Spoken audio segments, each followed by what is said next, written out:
Hola, Rodri. No se te escucha, tenés el micrófono muteado. Ahí. Ahí va, ahí va.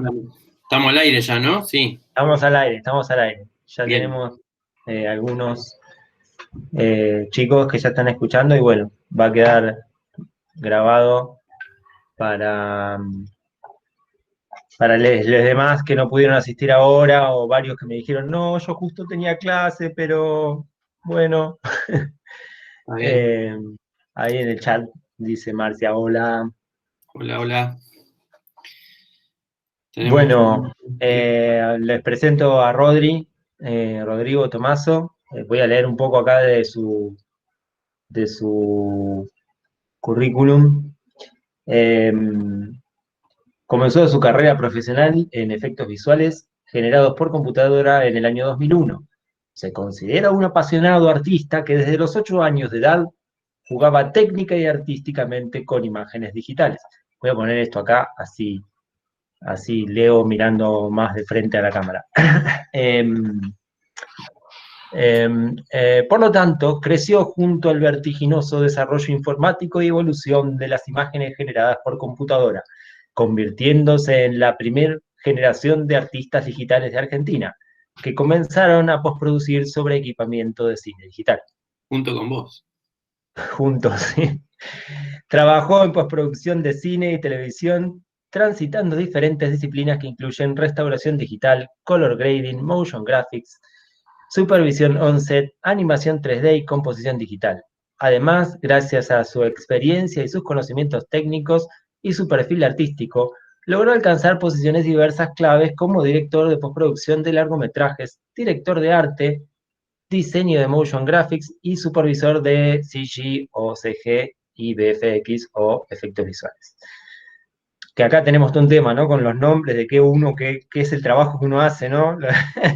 Sí. Bueno, Este, inclusive como artista en efectos visuales, bajo su rol de supervisor de efectos visuales, logró el reconocimiento y certificación como miembro del prestigioso Visual Effects Society. Acá ves el único organismo internacional del cual un profesional de los efectos visuales puede ser reconocido. Su formación académica incluye un título en Ciencias de la Información de la Universidad Nacional de Entre Ríos, en Argentina, en donde se diplomó con doble especialización, una en producción audiovisual y otra en diseño gráfico. Además, obtuvo formación internacional con profesionales de los efectos visuales de la propia industria de Hollywood, así como también de reconocidas instituciones como el Sheridan, supongo que será así, College y el Vancouver Film School, logrando así un título especializado en efectos visuales y animación 3D, internacionalmente certificado por Discret, actualmente Autodesk, y Mesmer 3D Animation Labs en la ciudad de Seattle, Washington, DC. En el año laburo. 2005 trabajó en un proyecto junto a Juan José Campanella, quien le ofreció asociarse a su reconocida compañía productora para unir fuerzas y visiones compartidas. Un año después, fundó y dirigió el departamento de efectos visuales dentro de 100 Bares Producciones, donde trabajó en proyectos para clientes internacionales como Disney, ABC, HBO, Telecinco, Coca-Cola, Ford, BFX Studios, productoras de Nueva York y Los Ángeles, entre otros. Toda esa experiencia y pasión por comunicar a través de los efectos visuales ha alcanzado un punto máximo en su carrera con el diseño de efectos visuales del famoso plano secuencia del estadio de fútbol en el film ganador del Oscar de 2010, El secreto de sus ojos. Estoy improvisando un poco. Convirtiéndose en el primer supervisor de efectos visuales argentino en ser parte de un equipo de producción ganador de un premio Oscar. A fines de 2009 decidió crear su propio estudio boutique de efectos visuales, Honor VFX, cofundado junto a Marcelo García, productor ejecutivo de efectos visuales.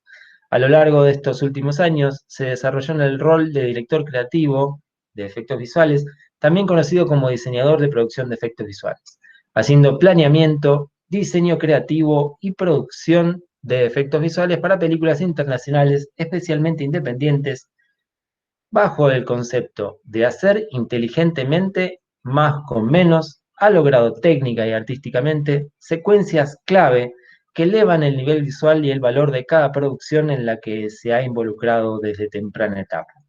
Hoy, con casi 20 años de experiencia en la industria, continúa haciendo lo que más pasión le genera, ayudar a contar historias. Ah, miércoles, che. Bien, va a haber que resumirlo eso. Aplausos, aplauden todos. Bueno, Rodri, decíamos de por ahí también mostrar un poco los clips que tenías como introducción a tu trabajo. Así que bueno, si querés Bueno, pilotear ahí. sí, ¿qué queremos ver primero? ¿El reel o voy directo a los breakdowns? Lo que a vos te manda, es su trabajo. Bueno, pará, a ver, vamos, comparto la pantalla primero. Dale. No sé si lo van a ver fluido o no. Vamos con este primero. Lo dejo cargar un poquito, le bajo el volumen porque va a reventar. Estoy en una Mac Air que tiene 4 GB de RAM. Esperemos que alcance. Vamos.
No sé si se vio fluido o no.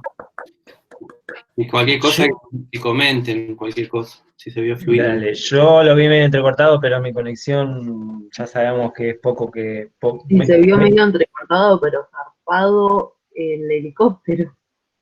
Zarpado. Un gustito que nos dimos porque veníamos de hacer muchas multitudes y así fueron apareciendo cada vez algunos desafíos diferentes.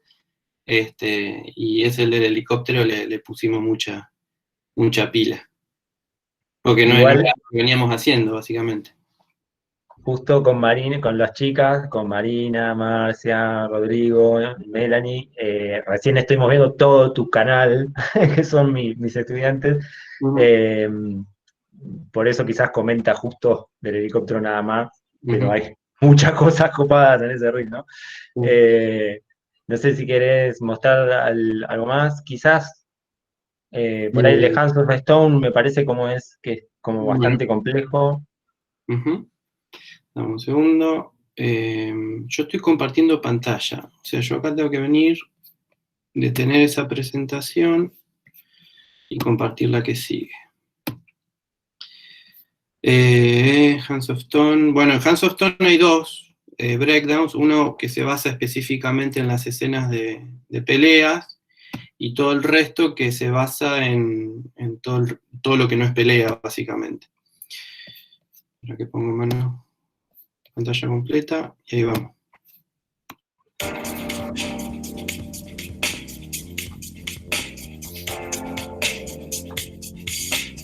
Si querés podemos ir hablando a medida que vamos viendo. Eso es el Madison Square Garden, hecho digitalmente. Eso se filmó en Panamá, en un estadio chiquito. Esos son todos los pases técnicos de 3D y toda la integración final en combo. Acá vamos a ver Match Moving, que es el traqueo de cámara, para copiar el movimiento de la cámara real en el mundo 3D. Esta toma la compuse yo, la de De Niro también. Estos son los sistemas de multitudes 2D que utilizamos, filmando gente. Armamos un sistemita para poner de fondo cuando la cámara estaba muy cerca.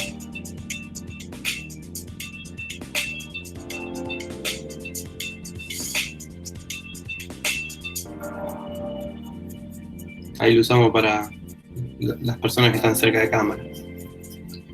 Esta toma también la compuse yo. Complicada por alinear las cámaras y que coincida con el terreno. Esta toma es full CG, o sea, toda generada por computadora. Lo único que hay original es el centro del ring allá al fondo, que no se ve prácticamente. Make-up digital, proyectando moretones en tomas que se olvidaron los de arte por continuidad ponerlo. Ahí recreando el techo del Madison Square Garden. De nuevo, Match Moving, traqueo de cámara. Traqueo de cámara zarpado porque eran lentes esféricos, gran angulares. Integración con ese ambiente de niebla que había. Acá tuvimos que aproximar los golpes digitalmente. Con esta toma abre la película. Esta también me tocó hacerla a mí. Era una toma más originalmente, hace casi 180 grados de paneo la cámara. Y después tenemos esta locura también, locura de Match Moving sobre todo, que si bien no se llega a notar mucho la gente de fondo, había, y también todo ¿cómo se dice? El estadio 3D. Volvemos para atrás y lo vemos despacito? Bueno, ¿Este mismo? dale, para que,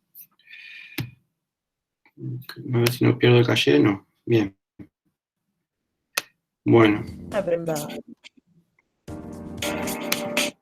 Esta la hice yo. Escucho. ¿Cuál es la...? Diciendo, y me surge la duda de cuántas personas están detrás de cada escena o pero cuántos. Se escucha entrecortado, estoy adivinando. ¿Cuántas personas había en cámara? ¿Esa es la pregunta?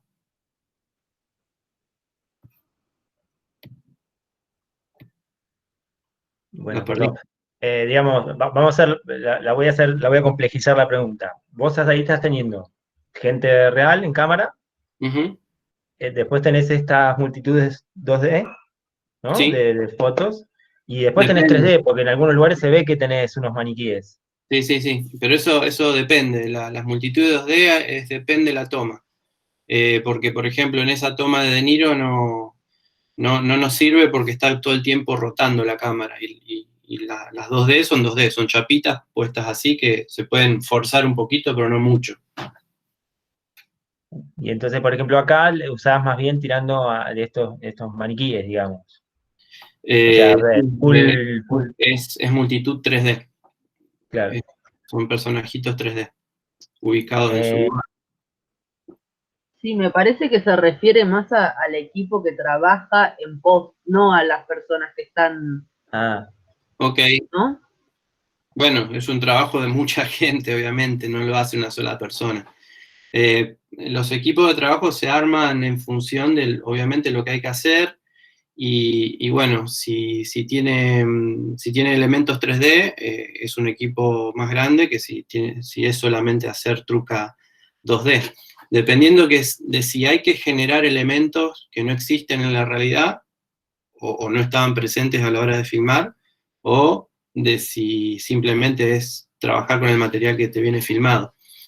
Por ejemplo, componer un fondo de croma con una foto de fondo o una ventana con croma donde querés poner la Torre Eiffel de fondo, lo puedes hacer con una imagen fija si quisieras. Y si tenés un plate que se llama, un plate de fondo, una placa de fondo, filmada o comprada de archivo, siempre y cuando la perspectiva coincida, lo podés poner, y bueno, en ese caso solamente una sola persona trabaja, que es el compositor, el que compone e integra las imágenes. En estas tomas que son complejas, sí, ahí tenés, vamos por orden. Primero, toda la gente que hace los assets 3D se les llama, o sea, todos los elementos 3D que se ven en pantalla se los cataloga como assets. Assets es un elemento, o sea, un personaje, un prop para vestir una escena, o qué sé yo, un vehículo, todo ese tipo de cosas. Y, y básicamente, bueno, en este caso tuvimos que modelar el estadio, el Madison Square Garden, texturizarlo, iluminarlo, hacer un master lighting se llama, que es una iluminación general, y después ajusta dependiendo el mood, la onda, el look que tiene el plano sobre el que se va a componer. Bueno, ahí ya tenés tres procesos, tres artistas dedicados a eso. Sumale un cuarto que es el que modela los personajes. Un quinto que es el que te hace todos los esqueletos para mover los personajes. Después tenés la captura de movimiento, que involucra otro equipo de gente, que pueden ser de una a 3 personas. Después a eso sumale la persona que administra, o sea, que prepara toda la multitud para que reaccione con los comportamientos. Nosotros en este caso no utilizamos Massive, utilizamos un software propio, o sea, hicimos un desarrollo propio, son artesanales las multitudes. Le digo artesanal porque justamente no utilizamos un software específico, sino que armamos un workflow de trabajo para llegar a lo que necesitamos. Y bueno, ahí ya más o menos vamos por 7 personas, más o menos. Bueno, a eso sumale la persona que hace layout, que es la persona que se encarga de ubicar esas personas en el espacio, ¿sí?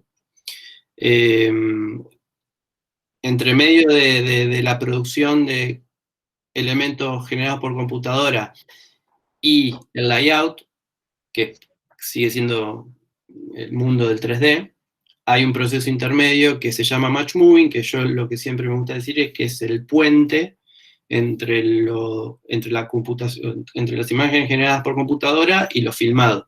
Sin ese match moving, sin algo preciso, como es el match moving, que capta el movimiento de cámara y te hace una copia exacta de la cámara en un espacio tridimensional para poder poner tus elementos 3D, no habría efectos visuales posibles, a no ser que sea una truca 2D.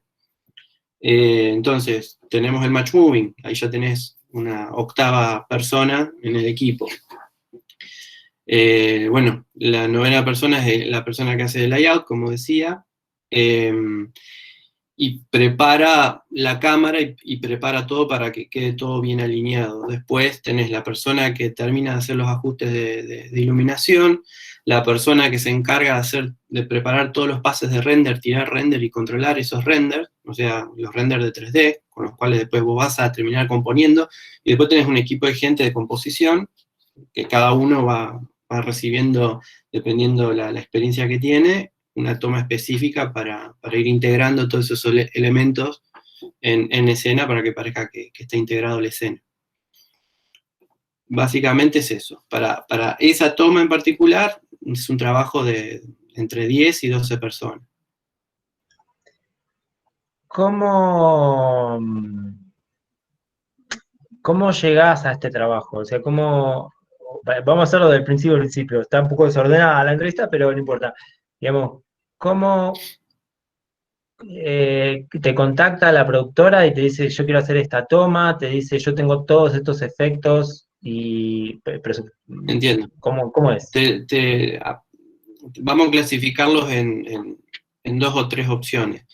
La correcta sería que te contacte el director o el productor, o los dos juntos, desde temprana etapa de gestación del proyecto, para empezar obviamente con el guión ya cerrado, y en lo posible ya con ciertas escenas claves que saben que van a requerir efectos, storyboardeadas, o sea, con storyboards, dibujitos de viñetas. Esa sería la mejor forma. Después tenés casos en los que la película está próxima a filmarse y no hay mucho tiempo de preproducción, que no son menos los casos esos, pueden ser estos 2 que te digo, y después está la tercera, que es cuando ya se filmó la película, vos no participaste, vos no aseguraste la adquisición de imágenes, y tenés que ver cómo resolver las tomas, y a veces pasa que las podés resolver, otras veces pasa que podés resolver hasta cierto punto, y otras veces pasa que las mejorás un poco, pero no llega a la calidad que deberían llegar. Claro. En esos casos es donde decimos, nosotros no queremos figurar en los títulos. Y entonces, bueno, vamos a suponer esto. Por ejemplo, acá con Hans of Stone, ¿cómo fue? Acá nos contactó el director directamente, nos googleó, porque en ese momento, nosotros después del secreto no figuramos en el press kit, que es el cuadernillo o la presentación que se llega, a la cual acceden todos los productores ejecutivos para saber quiénes son las cabezas de equipo. Entonces, en ese sentido nos tuvieron que googlear, obviamente llegaron fácilmente, y bueno, ahí empezamos a hablar de la película. Ellos obviamente estaban haciendo una película de un boxeador, requería llenar estadios, se iba a filmar en Panamá, eso ya era... Bueno, en ese momento todavía estaban hablando si se filmaba en Panamá o en Costa Rica, pero de todas maneras no iba a ser en los estadios históricos en los que sucedió la historia, ¿no? Era el Madison Square Garden, el Superdome de Nueva Orleans y el Montreal Olympic de Montreal, Canadá. Y bueno, se filmó en 2 estadios de Panamá finalmente, en el Roberto Durán Arena se llama, que es el más característico de ahí, y en el Rod Carew, que es un estadio de béisbol abierto. Ahí se hizo el Montreal Olympic. Y en el otro cerrado se hicieron el Madison. Y en un tercer lugar, que fue un hangar gigante militar, se hizo el Superdome. Y bueno, nos contacta el director ya con el guión hecho, empezamos a hacer los desgloses del guión, viendo a ver en dónde más podíamos aportar, más allá de hacer multitudes. Se les hace una propuesta, ellos a partir de eso te dicen sí, no, a cada punto hacemos un repaso en conjunto, ¿no? Todo esto en forma remota. Posterior a eso, bueno, hay un periodo de esperar, porque tienen que generar material, o sea, hacer los stories y todo eso, y con los stories hechos, en este caso en particular, yo me tomé el trabajo de hacerte una preplanificación con tiempo, de qué sé yo, agarrar todas las peleas del Madison Square Garden o sea, dividir por locaciones, dividir por valores de plano y dividir por complejidad. Entonces ahí tenemos como un scope, como un panorama de qué es lo más complejo y qué es lo menos complejo de hacer. Asimismo, siempre en una producción van a surgir cosas de último momento que no se contemplan, por eso siempre hay que reservar un porcentaje del presupuesto que se destina cuando calculan los gastos de una película, tienen que contemplar eso, cosa que no siempre pasa, y menos acá en Argentina. De hecho, acá en Argentina no figura directamente en la torta de distribución de un presupuesto, no figura post. lo cual incluye color, edición y efectos, pero nunca alcanza. Y bueno, eso es un poco la forma en la que arrancás los proyectos. Lo ideal es llegar a tener una idea de cantidad de planos, que es nuestra unidad de medida. Porque nosotros, dependiendo de la cantidad de planos, es como podemos administrar y calcular los costos que podemos llegar a tener. Porque es claro que si vos haces muñequitos para llenar un estadio, esos muñequitos los vas a usar para llenar otros 2 estadios más. Y así un montón de cosas que se van reutilizando. Claro. Y entonces, por ejemplo, vos tenías ya el story con movimiento de cámara, todo, y No, porque... el story es ilustración, 2D. Después, obviamente, después de hacer ese desglose que yo hago, agarro las tomas más complejas, por ahí son las que se traslada a la cámara, porque la gran pregunta siempre cuando hay multitudes es ¿cuánta gente necesito tener ahí en escena? Y eso siempre va a depender del movimiento de cámara, siempre. Y de cómo organices y administres al máximo esa cantidad de gente que siempre falta, ¿no? O sea, nunca es suficiente. Acá llegamos a tener entre 150 a 600 como pico máximo, lo cual para los tipos de movimiento de cámara y estar filmando 3 cámaras fue complejo porque siempre faltaba gente. ¿Estás hablando de virtuales o de No, o que no, había? reales. Ah, Vos cerca de cámara tenés que tener gente real. sí, sí, obvio. Claro, claro. En películas como Ali, con Will Smith creo que era, si vos vas cuadro a cuadro, podés llegar a ver que la primera y segunda hilera son personas reales y después de ahí para atrás, 5 o 6 filas para atrás, son cartones recortados con fotos de gente. Cartones. Cartón posta. Y apoyados encima, se nota que están apoyados contra el respaldo del... Sí, Qué sí. lindo. Pero bueno. Y un Sí, poco la premisa, o sea, acá no estamos metiendo, no sé cuánto querés dedicarle a esto, a este proyecto en particular, pero la premisa era jugar con la penumbra, para perder en la penumbra a la gente. Fue un gran trabajo ese, porque fue ahí un ida y vuelta con el departamento de fotografía y hacer testeos. Obviamente antes de filmar, una semana antes, ponele, se hace un pre-lighting de la locación, en este caso sabiendo que vas a estar filmando 4 semanas ahí, y bueno, se hacen los testeos. Nosotros ahí en ese caso particular hicimos testeo también de las marcas de traqueos, que pusimos puntitos LED y vimos cuál funcionaba mejor, si el azul, el verde o el rojo. Usamos el verde. Y es tanto los puntitos que había que poner y cubrir que armamos justamente pilitas para poner y duraban más o menos 5 días prendidos. No es que los poníamos y los sacábamos para volver al otro día y volver a poner. Y a medida que se iban muriendo algunos, lo íbamos reemplazando. Pero claro. gracias a eso se obtuvo un muy buen match moving, traqueo de cámara, para la locura de movimientos de cámara que había, porque la premisa era dejarle libertad al director también. Claro, eso bastante, por eso te preguntaba, bastante Sí. complejo.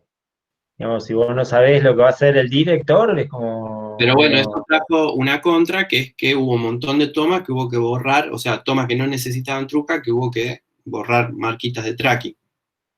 Ah, claro, que no tuviste que, no había que agregar gente. Verde, había que borrarlo. Hay una anécdota de eso, es que cuando filmamos en el estadio abierto, venían los teros y se llevaban pensaban que eran luciérnagas. Nos afanaban las marquitas de tracking. Muy bien. Bien, bueno. Perdimos a uno. Sí, de hecho en algunos momentos me perdí yo mismo. Se me desconectó y... bueno, ¿querés seguir un poquito y vamos por ahí viendo ahí si vemos algunas cosas más? Bueno, antes de entonces, ¿y cuánta gente virtual tenés? ¿Llegaste a poner?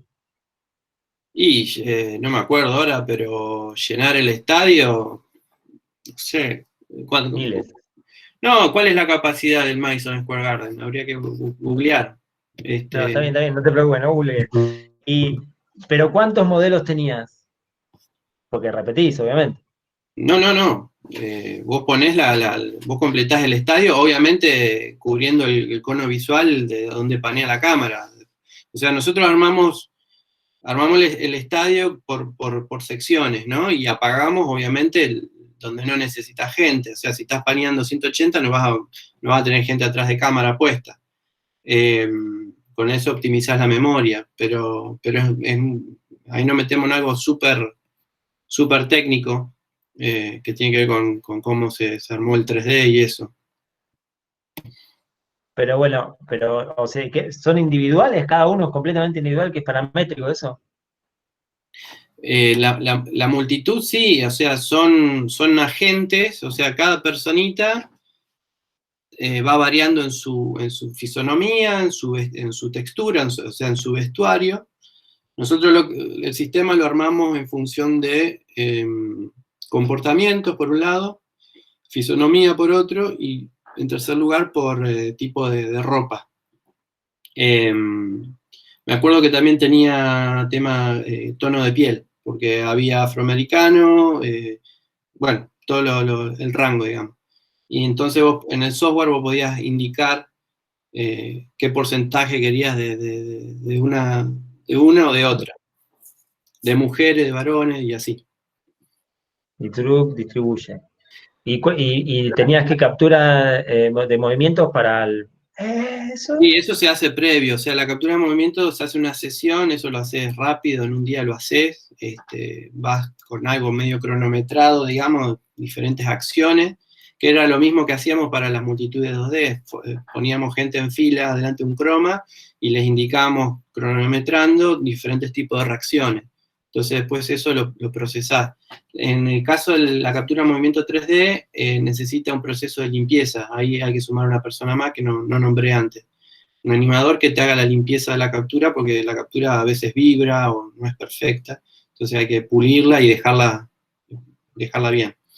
El tema de la distribución y eso, no sé si tiene mucho sentido hablar, porque ya te digo, es un proceso artesanal, que lo puedo contar, no tengo problema, armamos un sistemita de locator, se llama, de nulls, o no sé, como en After creo que se llama null, que se distribuían, digamos, a lo largo de un sistema de gradas. Que armamos un plugin para Maya para hacer gradas.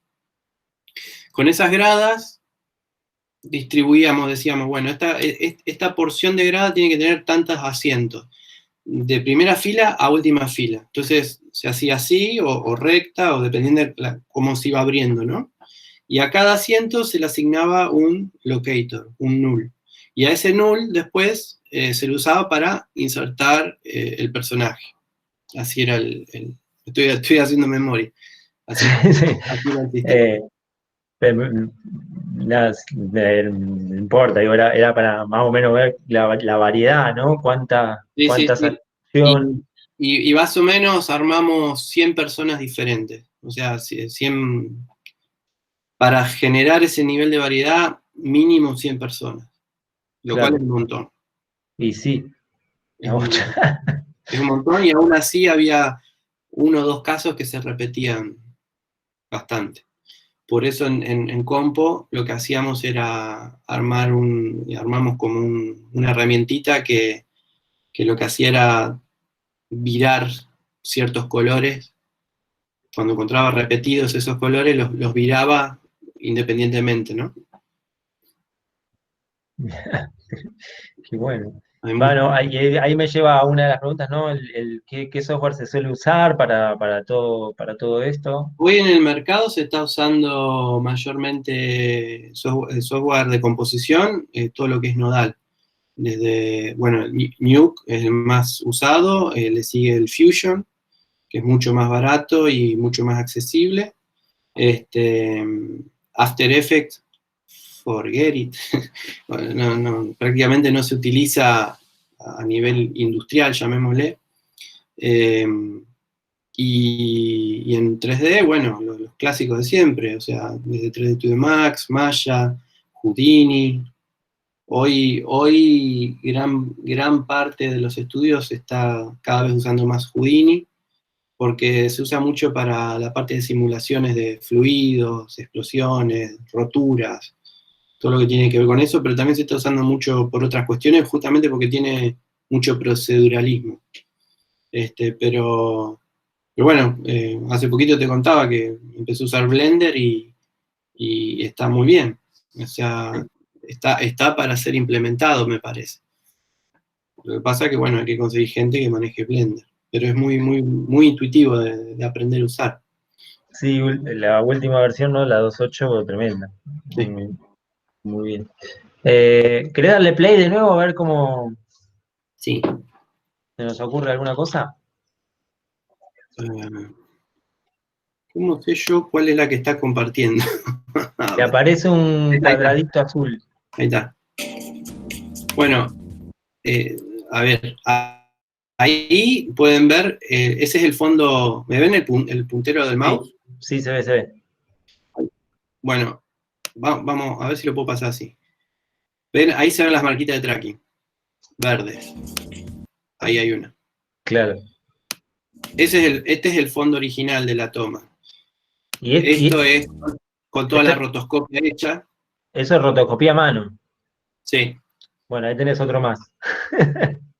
Bueno, que no lo contamos, porque eso se manda a la India siempre.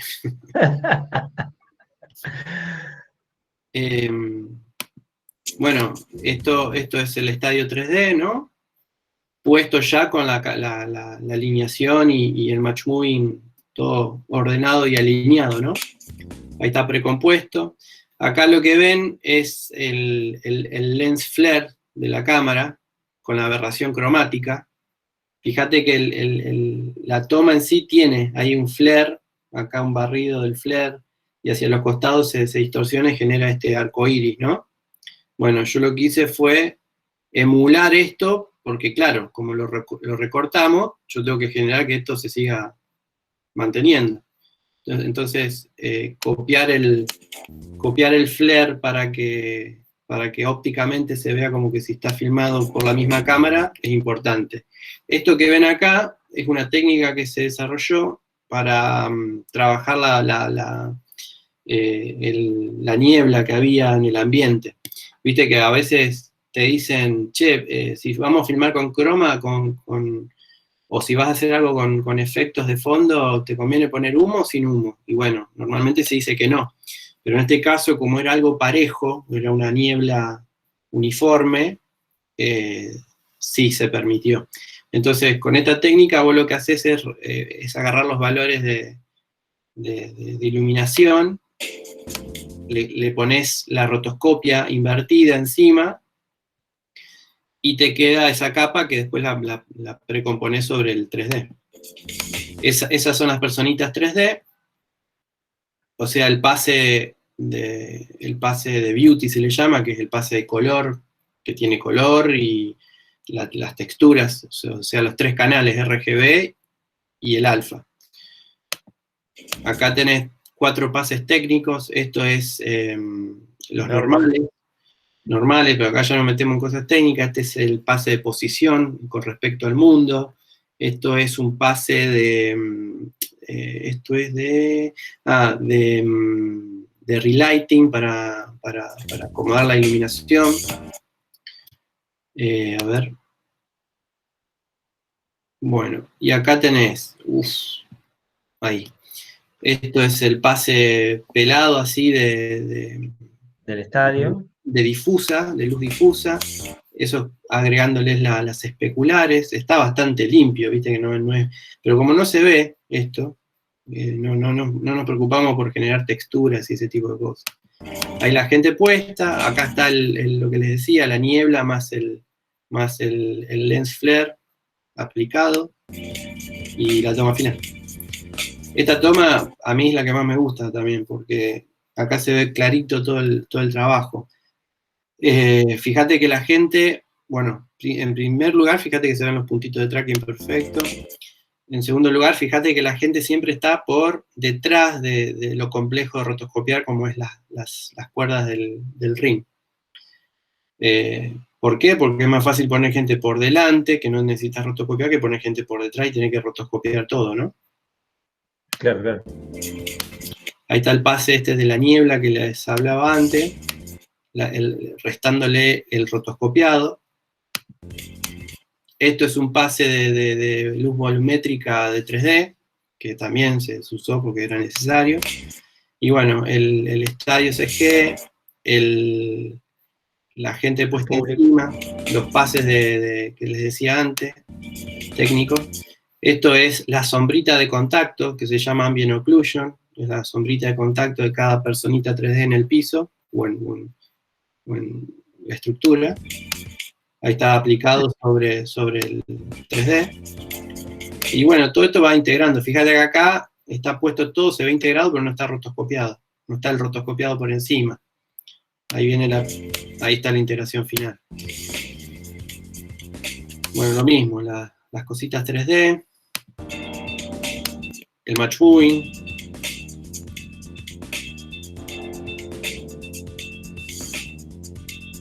Y bueno, acá se repite más o menos lo mismo, el mismo proceso.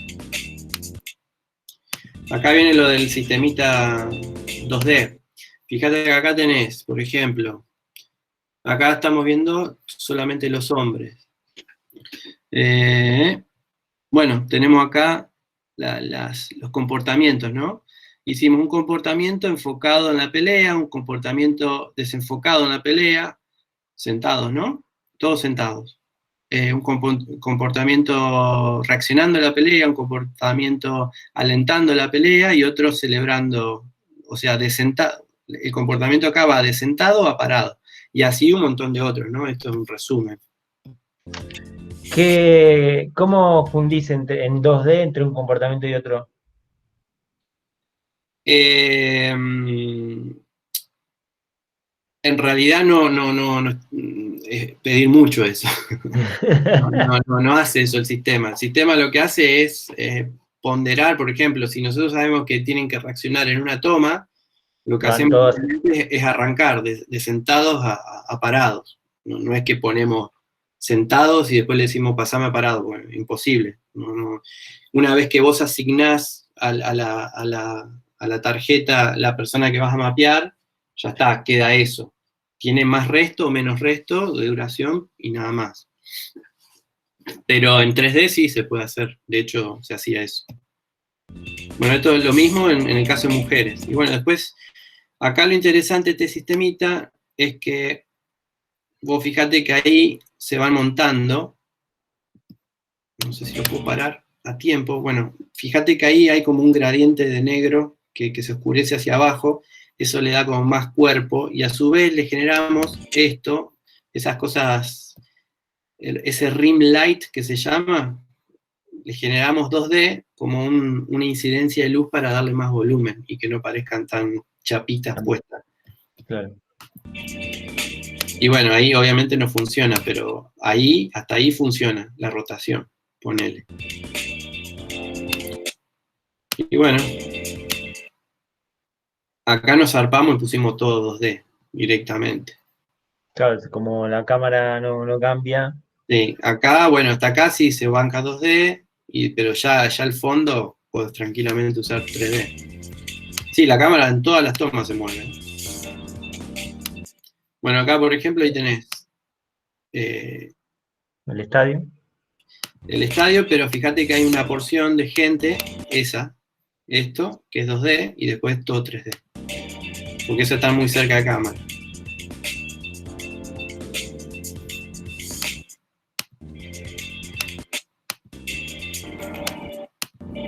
Ahí están las personas puestas en chapita de nuevo. Como necesitamos solamente silueta. Esta toma fue un quilombo porque obviamente para un tema de composición visual, digo, el ring central no quedaba bien ubicado en el encuadre donde estaba puesto originalmente. Entonces los movimientos de cámara hubo que que alinearlos bastante en ese panel. Ahí justo también pero recién veíamos en el del secreto de sus ojos lo mismo. ¿Por qué no tenés croma acá al fondo? Para la gente, para recortar. Porque era un quilombo ponerlo. Ah. Más barato hindú rotoscopiador que croma No sé si es onset. más barato, no es tan barato, pero a los fines de la dinámica del rodaje siempre es conveniente. Bueno, en El Secreto esa decisión dolió, pero la tuve que tomar, digo, o sea, es muy difícil. Vos ahí ves que hay pocas personas, pero en realidad, 5 escalones más abajo, en la apertura del cono visual de la cámara, son 8 Unos metros, cuantos. tal vez. Y por ahí tenés que meter 2 bastidores 4x4 y aún así no sabes si te va a alcanzar la altura, entonces te olvidás de estar pidiendo cosas que después podés quedar mal por pedirlas y que después no funcionen. Por eso a mí me gusta previsualizar las cosas antes. Yo agarro esto, lo hago en 3D, planto los cromas y me fijo, a ver cuánto voy a necesitar. Bueno, sí, tiene sentido, bueno, sí, lo pedimos. Pero solamente en un plano de esto se usó, que es cuando la chica que está al principio, que es Ana de Armas, que ahora está muy de moda en Hollywood, sale y va corriendo por las escaleras y la cámara la sigue. Ahí sí usamos croma. Solamente porque ella y sus pelos locos van al aire, ¿no? Porque eso sí es más difícil de rotoscopiar. O sea, el problema del no poner croma es que si hay pelo suelto o cosas, una rama, un árbol, por ejemplo. Rotocopiar cosas orgánicas no está bueno y casi nunca queda bien. Claro, claro, semitransparencias, ¿no? Ese tipo de cosas. Sí. Bueno, nada, esta es una toma completamente full CG. Decías que, bueno, en el de Bust of the Night, en 6K trabajaban. Sí. ¿Qué cámara usan? Ahí usaron en Bass of Night se usó la Red Dragon. Y eso es 12 bits, 10 bits. Tengo entendido que son 12 bits, pero nosotros ahí el material, como fue una película muy, muy, muy independiente, no hubo un laboratorio de entrada, entonces ahí hubo todo un tema con el tema del exportado, porque nosotros normalmente recibimos el material a como lo necesitamos. Por ejemplo, lo común es un EXR en 16 bit half. Obviamente depende la codificación de color que se use, el espacio de color de cámara, obviamente, y lo que uno hace es no intervenir en eso. O sea, así como te llega, vos tenés que entregar de la misma manera. En el medio vos podés ponerle un LUT para visualizar o tocar los parámetros del viewer para darle más o menos contraste a algo para poder ver si está bien integrado o no. Pero digo, vos podés tener secuencias de cuadros. Antes se utilizaba mucho el DPX, el DPX logarítmico 10 bits. Hoy se podría usar tranquilamente 12 bits en la mayoría de los casos, pero el XR es o 16 o 32. Bueno, claro. Te escucho. Vos decís eso por si, digamos, para que ocupe menos. Sí, porque, o sea, el tema storage, bueno, por ejemplo, en Hands of Stone, en esa época se usó la Alexa XT, creo que era, y grababan en .ARI el material. O sea, secuencia de cuadro .ARI, que son pesadísimos. Así que lo que teníamos que hacer nosotros era convertir los .ARI a DPX y ahí poder trabajar un poco más liviano y después, bueno, devolver. ¿Cuánto pesará un cuadrito de eso? No 40 gigas, de 40 megas, 50 megas cada cuadro. Sí, una cosa así. Y Sí. más también. Y más también, sí. Claro, Pero una bueno, locura.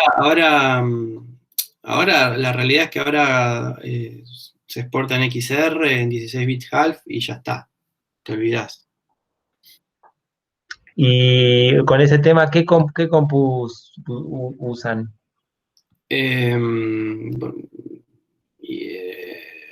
Escritorio, workstations, normalmente mucha memoria RAM, o sea, en el estudio tenemos i7, tenemos algunas i9, con 32 GB la mayoría. Alguna tiene 64, pero promedio es eso, como de mínima. Claro. Y bueno, es muy importante el disco de estado sólido. O sea, nosotros tenemos armado que, o sea, está todo centralizado en un servidor, el material se aloja todo ahí, se hace un pull del servidor a la máquina local, se trabaja la toma y se devuelve al hacer publish, se publica en el servidor de nuevo para hacer las reviews, las revisiones de toma a toma día a día. Cuando vos haces el pull de las tomas, te genera una carpeta espejo en un disco local, SSD, de estado sólido, que usamos para a su vez hacer de caché. Entonces vos cacheás ahí todo y anda bien. Porque, ¿Y gráfica? ¿cómo? ¿Con tarjeta gráfica? La tarjeta gráfica, ahora no me acuerdo, las habíamos actualizado el año pasado, no me acuerdo ahora cuál están usando. Pero nada, era una tarjeta de 2 GB creo que tenía. Pero la tarjeta gráfica realmente, o sea, más que nada para 3D, es donde más le damos bola en ese sentido. Tenemos una máquina o dos con tarjeta 1080 Ti para hacer render por GPU. Y ya. O sea, todas las máquinas, o sea, lo importante es la actualización, ahora me estoy acordando, la actualización de las tarjetas gráficas se hizo más que nada para que tengan CUDA.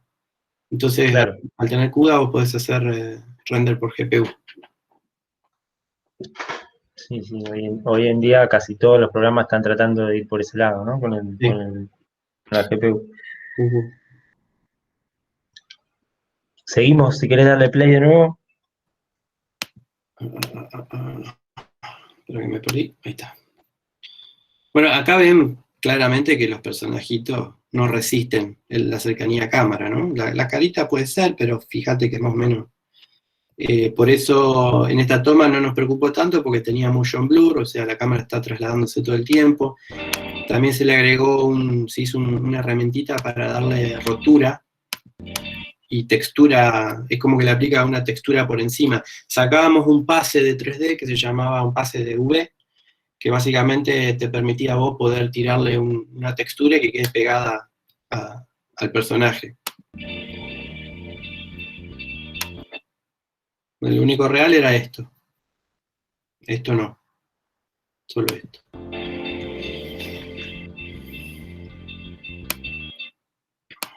¿Vos querés que explique cada toma, Ale? No, vamos viendo. Bueno, eso es cuando tengas algo que quieras contarnos de... No, esto, por ejemplo, lo interesante de esto es que esto es una imagen 3D mapeada en una esfera. O sea, no es que es un render 3D. O sea, se renderió un solo fotograma y se mapeó eso en una esfera en el programa de composición y funcionó. Esta sí. Claro. Esta sí porque acá la cámara se traslada mucho. Bueno, esto es más o menos lo mismo que venimos viendo.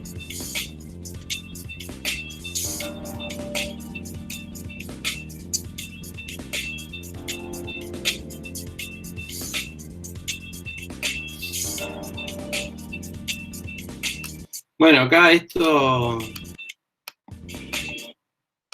hacer los contactos, si ven, no lo voy a poder frenar, pero fíjense cuando rota el cuello, está retocado, porque esta la hice yo, tomé cuadros posteriores y los traje, hice que la reacción de él tardía se sincronice mejor al bombazo que recibe. Y también hice que sacuda más la cabeza, ¿no? Porque tampoco es que se ve. ¿Ves? Él ahí todavía no había girado la cabeza. Y acá ya lo hice girar. Esta toma aparte de ser larguísima y que cubre muchos grados de rotación, fue re compleja, porque acá es donde el director empezó a decir, no, se ve muñequito, muñequito, muñequito, y bueno, cuando ya se clava esa cuestión es difícil hacer algo, ¿viste? Entonces opté por este sector, oscurecerlo más de lo que debería. Te decía que se veía muñequito, como que no le gustaba. Se enfocó acá y los veía muñequitos. Claro, cuando sí. Pero bueno, ¿quién va a estar mirando acá, digamos, no? O sea, estamos mirando esto. Esto está entrando en cuadro. Te están empezando a narrar la historia y estás mirando acá. Claro. Pero bueno, cuando uno también se engancha y empieza a ver algo y lo mirás, y si lo viste, ya lo viste, y si no lo podés dejar de ver. Sí. Este estadio es el Superdome de Nueva Orleans. Enorme estadio. En este sí tuvimos que filmar, o sea, que llenar completamente todo porque es 360 grados, gira la cámara. Bueno, acá estamos con este. A ver si vuelvo acá. Les muestro el otro, ¿no? El que no es de pelea, que está bueno también. Dale, sí. Ahí va.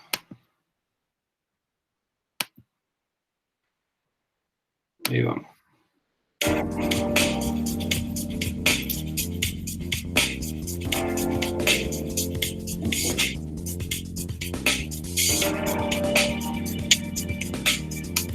Lo freno y lo voy contando, porque si no, vamos a volver después. Sí. ¿Te parece? Sí. Bueno, esto era una toma, creo que no quedó en el corte final de la película. En el corte final, después que la compró el distribuidor, que fue Harvey Weinstein. No quedó, no quedó, o no recuerdo, la verdad no me recuerdo. Pero el tema es así. Esto se hizo fuera de plan de rodaje. O sea, no había plata para mover gente, no había plata para montar un avión en el tarmac ahí del aeropuerto de allá de Panamá. Así que fui a Panamá, ahí un día fuera del plan de rodaje, tomé fotos del lugar y preparé a partir de eso toda esta puesta, ¿no? Este entorno. Acá tenemos la montaña esta que se ve más lavadita por la bruma que hay a una distancia, esta colina a otra distancia, el piso y un hangar que está todo armado en función de proyecciones de esas fotos que yo tomé sobre geometría básica. Obviamente la gente está muy jugada, porque es gente 3D puesta cerca de cámara, por eso diseñé la toma pensándola desde un lente teleobjetivo, o sea que aplasta las imágenes, y a su vez con ese movimiento lateralizado para que barra un poco con el motion blur y que no se note que son muñequitos 3D.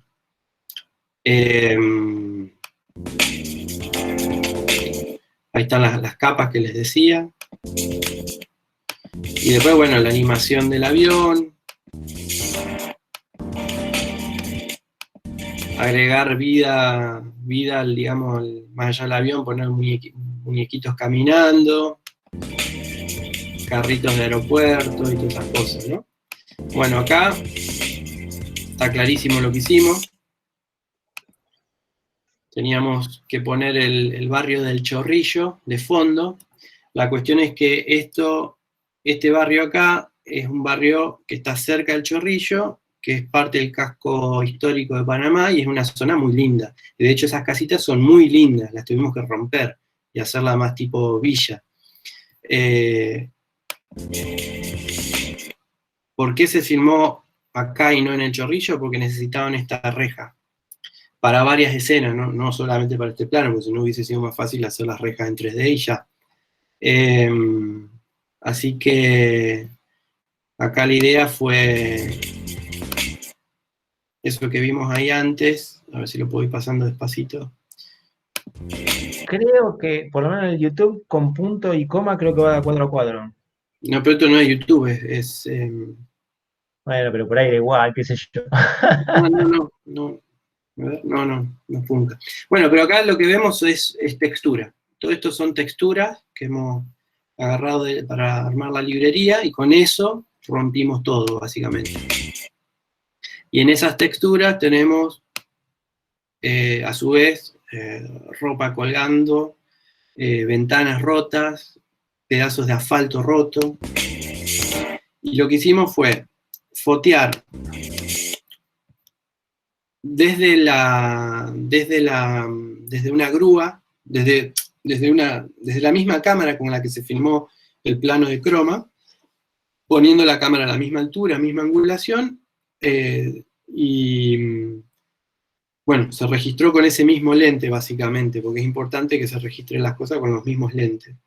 Esto se juntó todo, se le sacó la distorsión a la lente para poder trabajar más prolijo, y sobre eso se empezó a romper todo.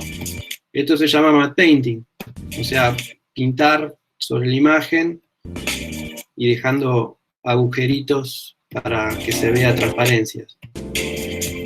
Después filmamos en un estacionamiento detrás de la productora, en este croma, diferentes ángulos, acciones de vía pública, que después terminamos completando.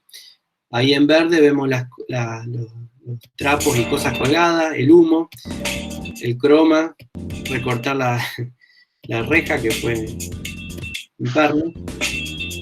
Pero bueno, era un cuadro fijo, no pasa nada. De hecho, Claro, una vez y ya está. sí, se recortó una y después lo que se hizo fue duplicarla en el resto y distorsionándola para que siga la perspectiva. Esto es Ese plano parece como súper angular, ¿no? Como que está muy deformado. Sí, era un 10 milímetros.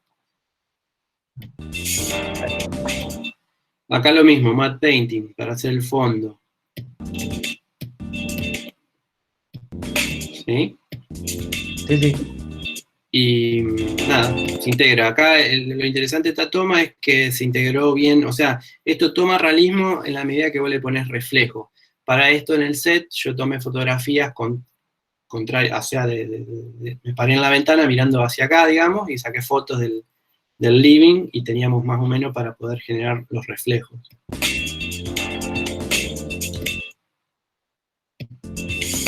Esto es una toma de Nueva York en los años 70, también matte painting, y tomamos elementos de tomas de librería o de YouTube mismo. De hecho, esto es una imagen de YouTube, esto es de YouTube, esto es de YouTube. Para darle vida a ese matte painting. Este era el croma, atrás de una cortina. Ahí le pusimos el reflejo de la habitación y le generamos transpiración al vidrio, producto de los calefactores de la zona. Y el cambio de foco que garpa que entra en cuadro el sudor. Esta es una toma complicada también porque el ángulo no es muy agraciado. Se armó el fondo y se plantó el avión encima con la estela de smog de los motores y todo. Esta toma también fue complicada y larga. Se hizo Las Vegas de fondo, también match moving no, bueno sí, traqueo de cámara en este caso, pero se tuvo que recrear, digamos, los reflejos del entorno. Todo eso mapeando, ¿no? Fotos y construir el reflejo para poner sobre el vidrio y que patine de la forma adecuada. Primer plano. Esto es lo mismo que vimos antes. Planos más cerrados. Esto es fácil, lo puse en el reel porque es interesante el proceso de deterioro de la imagen para llegar al look setentoso de las transmisiones de la época. Eso que vimos era el living, donde está la habitación, que se usa para reflejo del monitor, del televisor. Esas duplicaciones de la imagen puestas acá arriba y en los costados se usó para generar este reflejo borroso de la imagen. Técnicas de integración, ¿no? Y esta toma costó tanto y no se usó. Acá tuvimos que borrar todo el tráfico del puente de las Américas, el puente que une América del Sur con Central. Y le metimos ahí el Batimóvil de Batman en los años 60. Nadie se dio cuenta. De hecho, el director se lo conté como varios meses después de estrenar la película y se reía. Al final no lo usaron igual, no estuvo en la película. No tuvo la toma, y es más larga de lo que la viste ahí. Borrar todo eso fue porque hubo que borrar todas las linitas de las barandas del puente para poner el asfalto limpio y tapar los autos. ¿Viste ahora lo que está con la inteligencia artificial, las cosas que están apareciendo, ¿no? Sí. Es muy increíble, esas cosas ahora, cosas que, bueno, nada, que nos volvían locos. Sí, igual le Desde el falta, y en definitiva siguen necesitando de un input artístico. Lo que tiene bueno el Machine Learning es que por ahí, para ciertos procesos, vos podés, digamos, que en, no sé, 3 meses, enseñarle a la máquina a hacer algo que a vos, o sea, lograr algo que a vos te tomó 15 años de experiencia. Lograr, digo, por ejemplo, borrar algo, cómo clonar algo para borrar sin que se note que se repite. Bueno, cómo vas eligiendo los parámetros de textura para que no queden repeticiones. Bueno, eso, hay un flaco en YouTube que creo que es de Nueva York, que está muy metido en el tema, que es artista de efectos visuales y lo está implementando de a poquito. Yo vi muchas cosas más, digamos, más experimentales en sí, que no están todavía implementadas en software como para poder usarlas, pero Bueno, lo de NVIDIA, el sistemita online que vos le ponés, yo acá quiero un agua, acá tierra, acá montañas y acá nubes, es impresionante.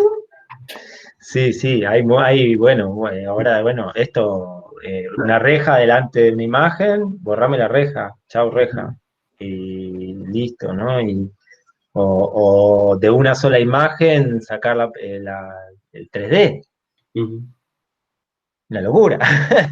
Obviamente tiene, qué sé yo, detalles, pero bueno. Sí. Bueno, no sé, yo por ahí si alguien te quiere hacer alguna pregunta de los presentes. Pregunte. mm, Yo tengo una pregunta. Tiene que ver más con, o sea, esto es un montón de gente, que es lo que venimos hablando. Es más con el proceso académico a seguir, ¿no? Es decir, bueno, ¿dónde encaro para poder tanto avanzar y mejorar dentro de los software y dentro del conocimiento que tiene que ver con los efectos? Uh-huh. Mirá, es muy buena pregunta. A mí me pasa que después del secreto, obviamente me puso en un lugar me toman como cierto referente en algún sentido, y me empiezan a preguntar, o me llegan mails, inclusive gente del interior, yo soy del interior, y yo siempre trato de orientar, de ayudar. A veces termino enojado porque no recibo por ahí el interés que por ahí yo hubiese dado. Por ejemplo, te preguntan, che, ¿qué puedo estudiar? ¿Cómo puedo hacer para hacer esto? Y vos te tomás un tiempo para explicarle, sin necesidad de tener que por qué explicarle, y le dedicás tiempo pensando que le estás haciendo un bien, y después dices, bueno, después veo qué hago, por ejemplo. Y molesta, pero no es la mayoría de los casos, por suerte. Pero me pasa que cuando doy charlas, siempre arranco todas las charlas, por más que por ahí repito alguna cosa, siempre parto de la premisa de explicar los roles, dónde va cada rol, o entender qué es la preproducción, qué es la producción y qué es la postproducción, para entender en dónde se sitúan los efectos visuales y qué disciplinas engloba eso. ¿Por qué? Porque si vos no tenés un mapa mental, que fue el que yo me tuve que inventar en mi cabeza para llegar a hacer lo que hago, no tenés un punto a dónde ir. O sea, vos podés, hoy hay una generación de gente que estudia mucho por tutoriales de YouTube y no tiene una formación académica de base. Y se nota. Por ahí tenés todo el talento, sabés manejar el software de una forma impresionante, pero no sabés observar. O no tenés criterio, que eso te lo da o la experiencia o ya te digo, un perfil que vos ya estés muy definido desde que sos más chico, que sabes que querés hacer esto. Entonces yo digo, no sé bien la carrera, el ángulo que tiene en ese sentido. Perdón. Recordamos. Por ahí me flash. Lo que pasa es que en mi deseo personal, desde el inicio, nosotros estudiamos diseño artístico audiovisual. Tenemos un poco de todo, ¿no? Tenemos un poco de introducción al diseño de videojuegos, tenemos postpro, montaje. Somos más intelectuales de alguna forma. Y por ahí nos falta el poder expandir más que nada lo que es el uso de software. Por ahí los conocimientos conceptuales los tenemos mucho más claros. Y a mí lo que me pasa es, también la pregunta, también iba para llevarla por otro lado, que tiene que ver con qué pasa con los efectos visuales en el ambiente gaming, ¿no? En los videojuegos también hay. Y si están trabajando en conjunto, y mi idea es ir por ahí, por lo que es la parte, a mí me interesa mucho la parte de composición, todavía estoy dando entre composición y 3D, pero le tengo miedo a mi poca capacidad de dibujo. Está bien, vos podés hacerte, yo no sé, a ver, yo estudié dibujo de chiquito, pero nunca supe dibujar, de hecho, nunca terminé de estudiar, ni si dibujo algo mirándolo y copiándolo, por ahí zafa, pero así desde adentro de mi cabeza no puedo dibujar. Aún así, podés aprender 3D tranquilamente, hay un montón por eso te digo, hay un montón de caminos dentro del 3D mismo que puedes tomar. Entiendo que es muy general la carrera. Se podría decir, Ale, que sería algo así como la de Lanús, la tecnicatura, la carrera de la que daba Costoya. No, desconozco. Ah. Lo nuestro, digamos, sería una audiovisual, pero con una mirada más artística. Vemos también más por el lado del diseño, más, o sea, tiene, digamos, audiovisual, pero con una mirada más amplia, no solo, no cine, no es cine, ¿no? Esa sería una forma de definirla. Bueno, tema de efectos visuales, ya te digo, hay muchos caminos por los cuales uno tiene que entender en dónde está parado para saber a dónde quiere ir. Yo y esto es algo pendiente que tengo, estoy elaborando en mi cabeza, pero lo tengo que bajar en limpio, un método de autorrespuesta, ¿no? Para autoevaluarse y saber a ver qué perfil tenés y cómo o qué te conviene, qué camino tomar, ¿no? Volviendo un poco a lo que me preguntaba, ¿podemos ser más específica la pregunta? O sea, ¿qué? Te preguntaba con respecto a los videojuegos también. El videojuego poco y nada, te puedo decir, porque bueno, no he tenido la experiencia. Estoy recién ahora metiendo mano a cuestiones de real time, pero por un tema de que ahora está explotando el tema de previsualización en real time y todo eso.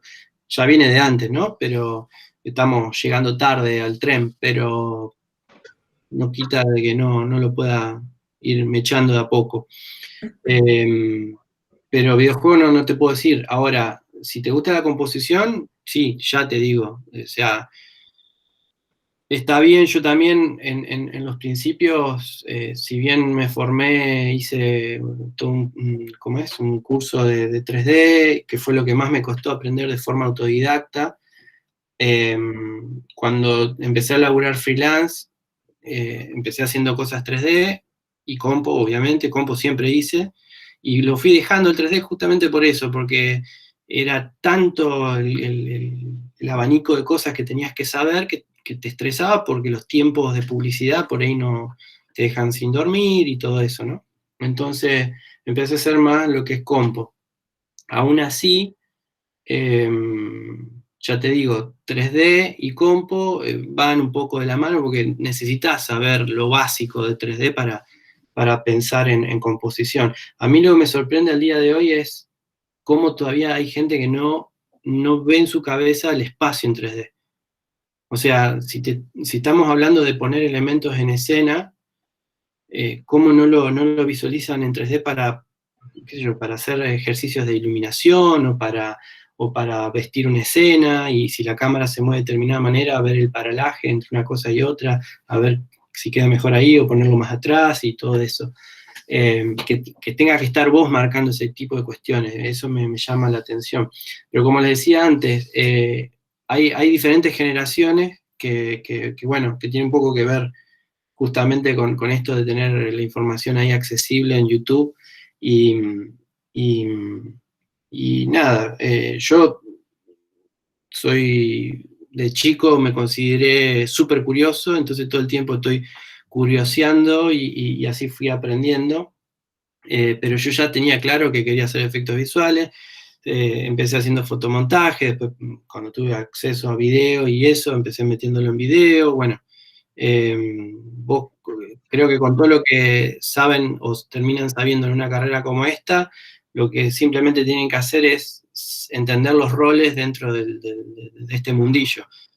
Un compositor digital está claro lo que es un tipo que recibe material y lo tiene que integrar, punto. Pero en 3D ya es más complejo, porque puede ser modelador, texturizador, una persona que hace look dev, que es una mezcla entre generar materiales, texturas y saber iluminarlas, un iluminador específicamente, un rigger, preparar elementos para animar, animador obviamente, que siempre separo un animador normal de un animador de personaje, que es totalmente diferente. Un tipo que haga simulaciones, que sepa romper, prender fuego, tirar agua para todos lados, que es algo de lo que a mí me encantaba, que le fui perdiendo el ritmo y bueno, ya está, me quedé atrás. Pero a mí cuando empecé a estudiar 3D, lo que más me gustaba era eso, animación de efectos. O sea, romper cosas, agua, tornados, todo ese tipo de cosas. Y lo otro que me gustaba era la iluminación, porque yo sabía que la clave para que algo se vea real estaba en la iluminación, que después con el tiempo se fue como simplificando en algún sentido. En la época que yo estudiaba 3D no había todavía HDRI implementado en los software, tenías que hacer todo un script y una cosa demencial para poder hacer iluminación global. Pero hoy por hoy el secreto está en las texturas, los materiales y la iluminación para que algo se vea fotorreal. Y obviamente si eso se mueve, bueno, se tiene que mover bien. Estamos muy acostumbrados a ver cosas que se mueven. ¿Cómo meterte en esto? Y bueno, inicialmente un compositor junior se dedica más a hacer el trabajo tedioso de rotoscopiar, algo que tenés que saber muy bien y de base. Yo estoy un poquito oxidado ya con eso porque tenés que estar todos los días haciéndolo y las técnicas van evolucionando, que es el recorte de croma. Hacer un buen recorte de croma, manejar bien la fineza del recorte y los bordes, es algo que es de base para un compositor. Después, bueno, dentro de lo que, siguiendo el aspecto del compositor, y tenés que tener ojo y criterio artístico para entender cómo integrar los elementos, leer en la imagen que te llega de dónde viene la luz, tipo de sombras que proyecta, cómo vas integrando todas las cosas, pensando desde el sensor de la cámara, imaginándote eso, atravesando todo por una óptica que deforma, que genera aberraciones, que genera desenfoque. Bueno, todo ese tipo de cuestiones. Pero fundamentalmente para entrar tenés que saber rotoscopiar, recortar cromas, y se podría decir que borrar cosas. Nosotros en el estudio siempre damos la oportunidad de meter 1 o 2 juniors. De hecho, en este último proyecto tuvimos a 2. Y son chicos que uno de ellos, por ejemplo, se contactó conmigo desde entrada y me preguntó cómo empezar a hacer las cosas, y le dije, bueno, fíjate, tutoriales de esto, de aquello, y los empezó a hacer a rajatabla, y meses después lo participamos en el proyecto y se fue nutriendo de la experiencia de los que saben más, que están alrededor. Por eso está bueno, esto del trabajo remoto no me fue de muy buen agrado, pero lo que tiene bueno es laburar en equipo, es eso, estar cerca y nutrirse del compañero que tenés al lado. Pero ese chico hoy, si bien ya sabía borrar cosas, aprendió cosas más eficientes para llegar a lo mismo, por ejemplo. Hoy por hoy, para que por lo menos nosotros te contratemos, tenés que saber proyectar cámara, hacer proyecciones de cámara para borrar cosas. Y eso te implica saber hacer match moving, o sea, traqueo de cámara, para poder mínimamente poner elementos 3D y vos podés proyectar lo que querés borrar encima. Pero básicamente eso. Bueno, Marcia, para cuando termines la cursada, te puedes contactar con Rodri, que No hay problema. Sí, me encanta, me encanta. Yo anoté todo. Muchas gracias. No, nada. bueno, no sé si alguien más tiene alguna otra pregunta. Con el tema del software, ¿siempre usan el mismo para el laburo? Sí, eso va mutando, qué sé yo, pero muta con el tiempo, porque, a ver, por darte un ejemplo, estudios, cuando se usaba Shake, el padre del software nodal, en el fin de los 90, fue el primer software nodal que hubo, de composición.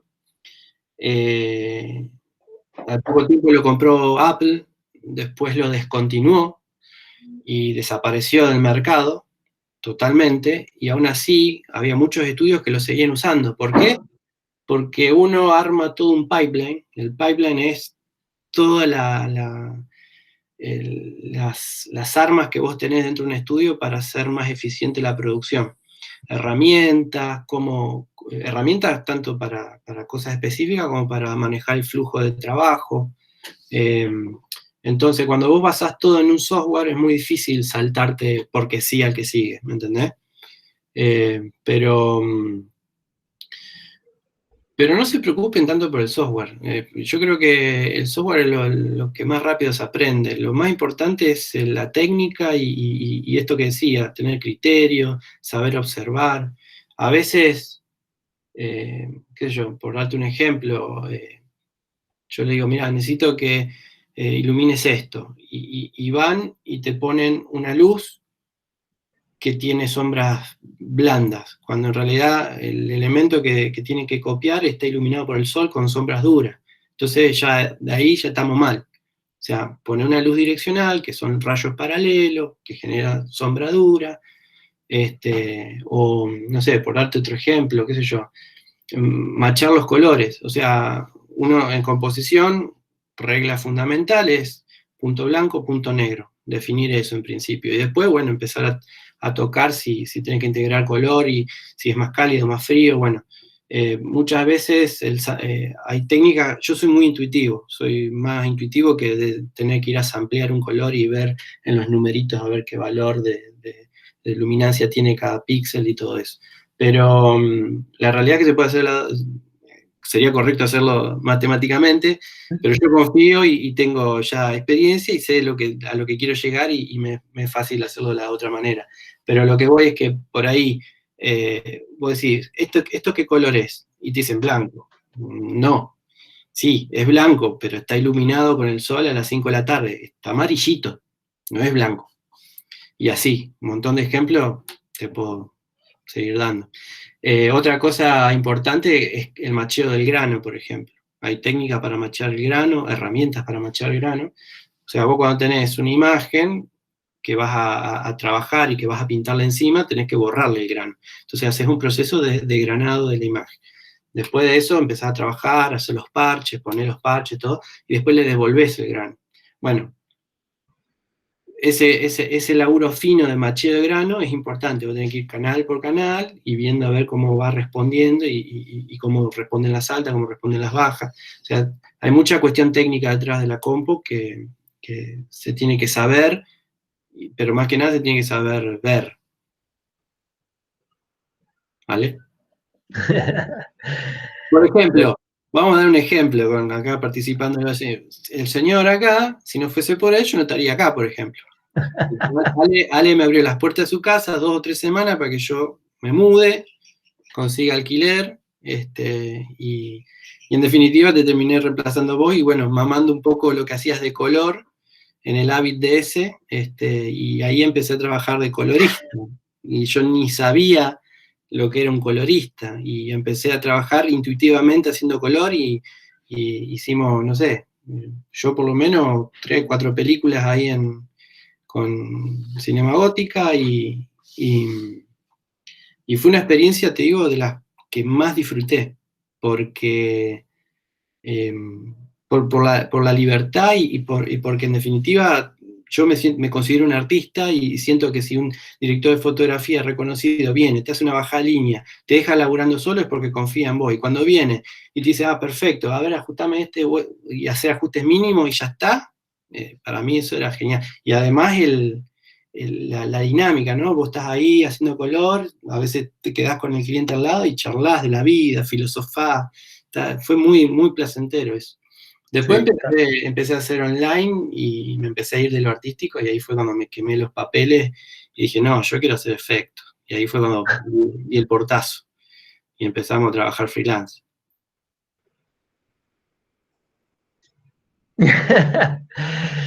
Sí, bueno, si no hay más preguntas, ya estuvimos 1 hora y media con Rodri, que es un tipo muy ocupado. Eh, Este, si no hay más preguntas, ahí te dicen muchísimas gracias. No, gracias a ustedes por estar ahí, interesados en el tema. Hace falta gente, la verdad que hace falta gente. Hay una carencia de profesionales importante.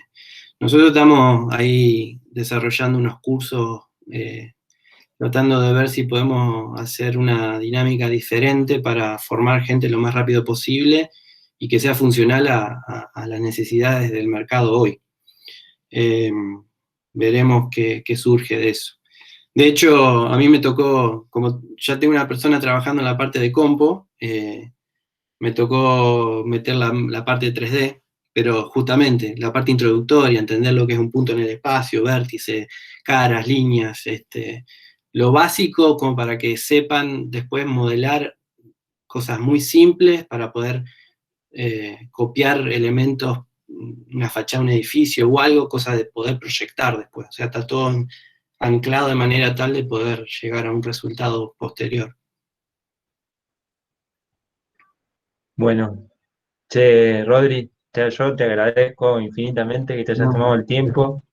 eh, y bueno, nada, les agradezco a los que estuvieron. Hubo bastante gente que no podía por el horario, así que, bueno, la vamos a subir la entrevista a YouTube, así los que no pudieron lo vemos. Dale. Rodri, Bueno, muchas muchas gracias. gracias. Chao, Hasta gracias. luego. Chao, chao. Gracias. Bueno, Cortás vos nomás. yo paro.